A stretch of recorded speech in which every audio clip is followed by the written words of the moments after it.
Hi there everyone, how you doing? I hope you're having a lovely weekend. I've got a bit of a mass recording going on today, but that's really great. I just wanted to get a few videos done together that I've been saving up. This instalment is going to be about my experience with the COVID vaccines. Obviously this is a very hot subject at the moment, something that's quite sensitive. It's very personal to everybody and something that everyone is waiting for.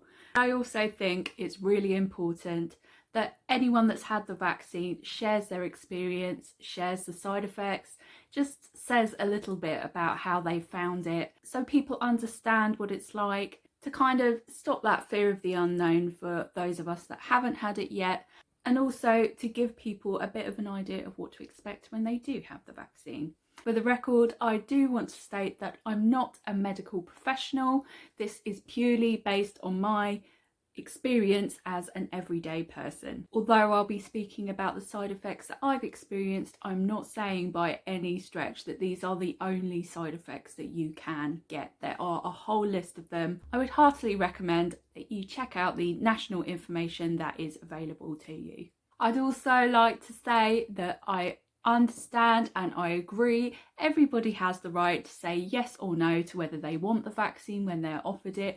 I know some people that have had it, some people that have said no, and I'm not here to influence any of you on making the decision on whether you want to have it or not. I'm just looking to share my experience and not to force my opinions on anybody. Okay, that's the formal stuff over with. So it's been 2 weeks and 1 day since I've had my first COVID vaccine. I am only 39 and I know there are a lot of people that are older than me that haven't had their vaccines yet.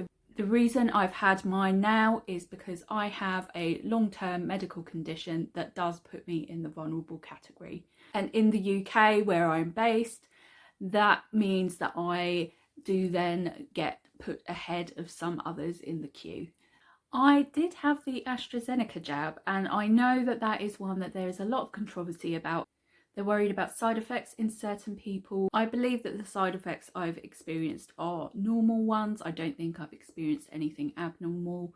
I don't know anyone that's had a bad reaction to any of the jabs that they've had. The majority of people that I know have had the AstraZeneca one as well. I'm not saying that that doesn't mean that some of you couldn't have a reaction to it if you were to have that jab.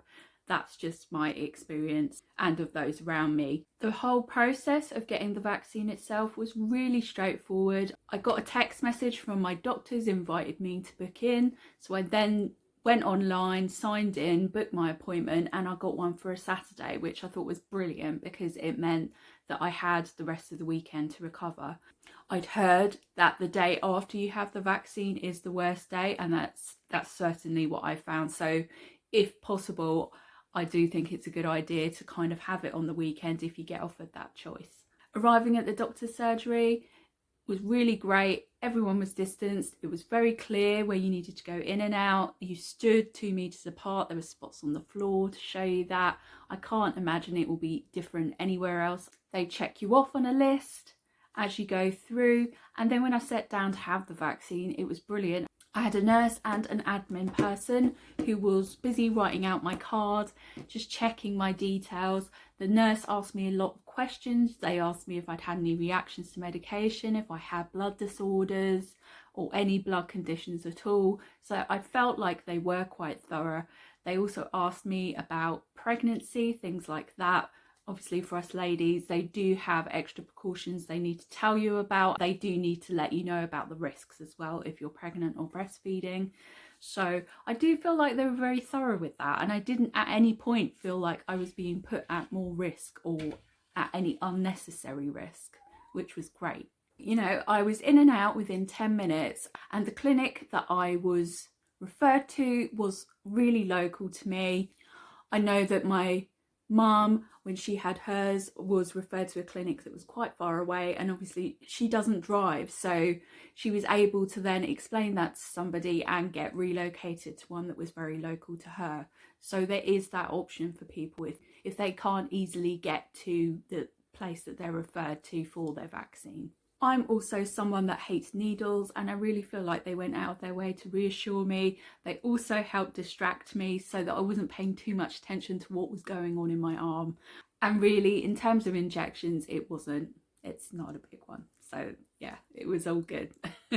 If you drive to the clinic, I know that you're expected to wait a little while before you drive home again, just to make sure that you're not having any reaction. But as I walked there, I was fine to go straight afterwards, and I went out the designated exit and on my way home. In terms of side effects, I didn't find that I experienced anything until about 5 or 6 hours after I had the vaccine. I've written a list because I did get quite a few, so let me read from here.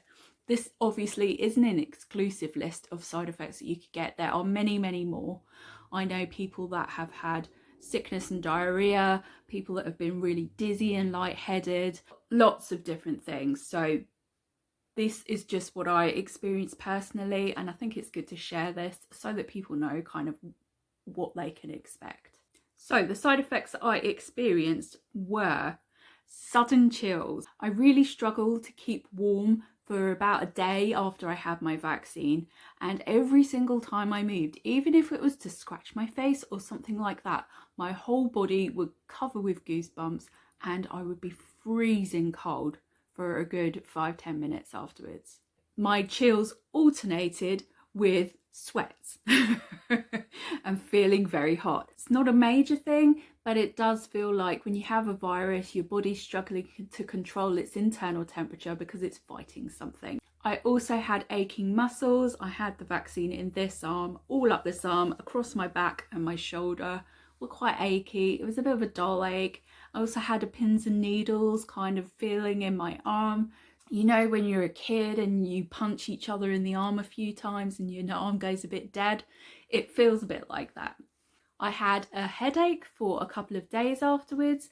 That's not really a surprise to me. I suffer a lot with headaches and migraines. Pretty much every weekend I have some kind of headache. So I didn't know whether to attribute this headache to the vaccine that I'd had or whether it was just part of my weekend occurrence. The biggest side effect that I found I had was nausea. I felt really nauseous most of the time for a good couple of days after I had my vaccine. If I was hungry, I felt nauseous. If I'd eaten, I felt nauseous. There was no kind of happy medium. It was just there. It did come and go in waves, so you didn't feel like that all the time, but yeah, it did kind of just come on you. Because of that, I had a bit of a lack of appetite, wasn't interested in food really, nothing to worry about too much. The other thing that I found is that I had a really dry windpipe. And when I say windpipe, I mean all the way down. You could actually feel kind of in your chest, around your heart area, around your stomach, those kind of levels. It felt dry. I'm really trying hard to drink more because I know I hadn't been drinking enough. So I was feeling pretty hydrated, but it did feel a bit like when you've had a virus, you're recovering, but you just need to get your energy levels back up. So you need to drink lots, you need to eat lots to kind of get your immune system back on track. Apart from those things, I didn't experience anything else. Really, it was the first night after having the vaccine and the day after that I didn't feel great. I had my vaccine late Saturday morning. I was then able to go back to work on Monday, and I didn't feel 100%, but I didn't feel ill enough that I couldn't go back to work. So I think generally you do find that it just knocks you out for a day and then you're kind of recovering and you can get on and do your stuff. I know for some people they say it lasts 3 to 5 days, but I didn't find that, and hopefully not many of you will. The other thing that I think is really important for people to know about, and they did tell me this when I got my vaccine, is that once you've had the vaccine, that doesn't mean that you are protected. You still have a chance of getting it. This vaccine doesn't protect you 100%. There is a small window of time where your immune system is building up and you are still at risk of getting it, and you could get it quite badly because your immune system hasn't yet figured out how to fight it off. Once you hit the 3-week mark after having your vaccine, that's when you've got the optimum level of protection for it. But regardless of that, you still need to be careful. You still need to wear your masks. You still need to be distancing, because you could be a carrier, you could pass it on to other people. So it's definitely worth taking those precautions. The last thing I wanted to do was to give you some tips based on my experience and the things that I think would have helped me if I'd known them before I had the vaccine. Number one, you'll be given some information when you have your vaccine by the clinic. Read the information. The amount of people I saw just folding it up and stuffing it in a pocket without even looking at it. They do give you ideas of the side effects on that information that they give you. They explain what you need to do next. They explain what you need to do if you feel like you're having a bad reaction. It is something you have to be aware of and keep an eye on. So definitely read it. I think that's a given. Number two, paracetamol is allowed. You're allowed to take paracetamol to help ease your side effects. It got to the point during the night where I was waking up every 20 minutes. Couldn't handle that very well, so I took some paracetamol and it helped me get back off to sleep, and I slept really well after that. I got a good 6 hours sleep, so I don't feel like that was too bad. If you need it, take paracetamol. It's allowed. Number three, make time for rest. I would say if you can book your vaccine for a weekend, do it. I know it means that your weekend is then taken up with not feeling great, but it's better to do that and then get it all done and sorted and be able to go back to work as normal and feel okay again. If I had had to go to work the day after my vaccine, I would have absolutely called in sick. There's just no way I would have been able to do it. So I would definitely recommend that if you can, have it at weekend, or once you know when your vaccine is going to be, what day it's going to be on, try and book a bit of time off afterwards if you're due to work. I would pretty much guarantee that you are going to need some rest time. So just do it. Be kind to yourself and take the time you need to recover. Number four, drink lots of water. I cannot impress this enough. If I'd known how dry my throat was going to feel and my insides were going to feel after having the vaccine, I would have started drinking lots as soon as I got home. I would say you easily need to be drinking double what you normally drink. And it won't last forever. You won't feel like really dried out for a long period of time, but it'll help your immune system to build as well. We want to do everything we can to help our body learn to deal with this horrible virus. Tip 5, and my last tip for this video, is to get some easy food in. You're not going to feel like cooking, at least for the day after you have the vaccine. So just do yourself a favour and get some easy bits in.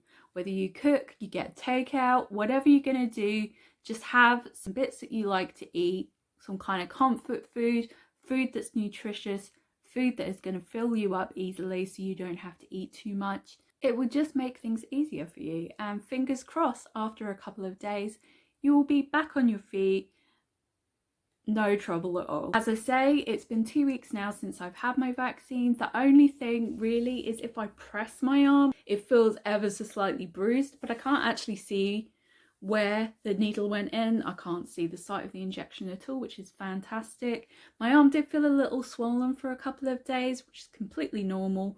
Obviously, your body's sending everything to the site of the vaccine to get started on fighting it off. So yeah, you can expect to have that. But yeah, really, there's nothing now. The side effects completely faded within about 5 days. And personally, I'm so pleased I had it.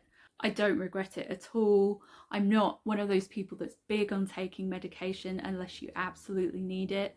And I just think with something that is killing as many people as this virus is, you want to do everything you can to protect yourself and to protect the people you care about.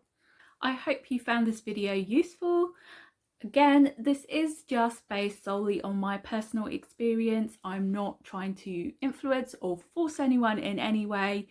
I'm just looking to share what I can to help you prepare for what's to come if you're still waiting for your vaccine, and to get the conversation going. I think it's something we need to talk about as much as possible because COVID has really taken over our lives in the last year. Enjoy the rest of your day, and I will see you guys next time. Bye.